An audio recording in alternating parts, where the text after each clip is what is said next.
to the Runshaw Teaching and Learning YouTube channel. In this short video, I would like to have a look at revisiting the acronym VESPA and how we can use strategies to support motivation, increase commitment, and support positive mental health amongst our students. Now, you may recall that VESPA was the acronym put forward a couple of years ago in the A-Level Mindset book by Steve Oakes and Martin Griffin.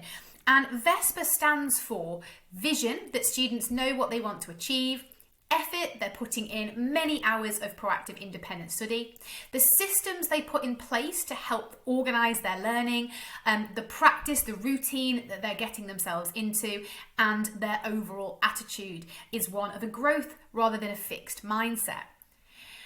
But in this particular video, I want to have a look at how embedding these principles will help students study more effectively, as well as turn learners into individuals who can find strategies to manage low-level mental health problems as well. Now, there are three components to success.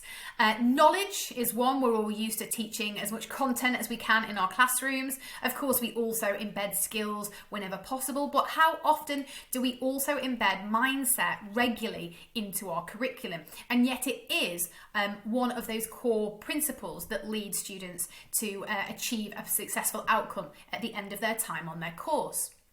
So I want to have a look at a few ways in which we can embed that within our lessons and our curriculum. Now, a good way to introduce the principle of VESPA to start with is the VESPA Shield, to get students familiar with the 5 principles and to find their starting points and areas for development.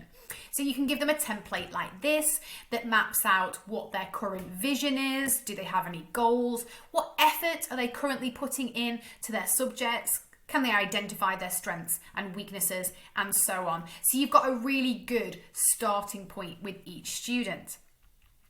Once you've done that, you can start to have a look at ways in which you can help them improve in each of those areas and find systems to help manage. And each of these ideas that I'm about to show you, I have deliberately looked for ones that keep it simple and make it easy for us to effectively embed them into our subject areas. So to start with, for vision, I really like this website whoopmylife.org because it puts across a really nice strategy for discussion of vision with students. And it's based around the acronym WHOOP, which is wish, outcome, obstacle, and plan. But if you have a look at the scientific research on the website, it very cleverly explains that having a vision is not enough to help a student achieve it. They've got to also be able to envisage the obstacles that might get in their way and then plan to overcome them. For effort, I went to Charles Duhigg's best-selling book, The Power of Habit, and I really like the 3 R's of habit. How can you get yourself into better habits? And he has reminders, routine, and reward. So just as an example of that, a reminder might be at the start of every lunch break, I will. So the reminder is that lunchtime is the trigger. Or you might need to do something like set an alarm on your phone to go off. At that point, what's the routine that you're going to do? So when the alarm goes off, I'm going to sit and sort out my notes for 30 minutes, or I'm going to review my most recent homework. And then what's the reward? It might have to be something small. It might be time spent doing something else, for example. And then over time, that should embed a habit. And habit, of course, is also linked to increased motivation as well. For systems, from Scott Belsky's Making Things Happen, the energy line. So step 1 is to sit down and to list all your outstanding tasks, to get them out of your mind.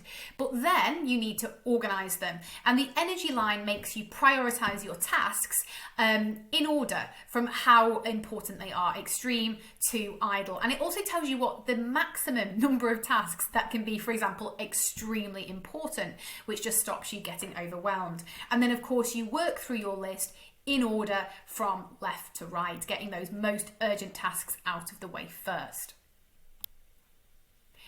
For practice, I really like the Pomodoro technique, Francesco Carrillo.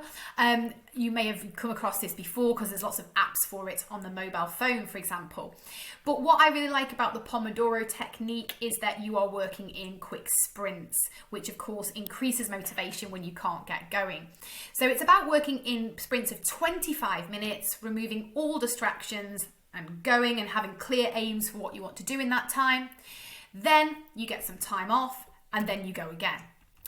And it's incredible how quickly the sprints can add up. So one quick sprint per day is nearly 6 hours independent work per week. One serious sprint where you have the break in the middle and then you go again with our second sprint, nearly 10 hours of independent work per week. And finally, for attitude, and just one to have a little play around with, there is an app called Wobot, who is the kind of first AI CBT. So it encourages you to kind of share your emotions, share how you're feeling, and then it teaches you new ways to challenge those. So for example, to stop black and white thinking. It's got some really good videos on there. It lets you check in your emotions and to chart them over time. So that is well worth having a look for the attitude. So I hope that you have enjoyed the video today and some of those strategies will be useful moving forwards. Do check us out as well on Runshaw, Twitter at Teaching and Learning Runshaw if you would like to pick up any more ideas along the way. Thank you very much.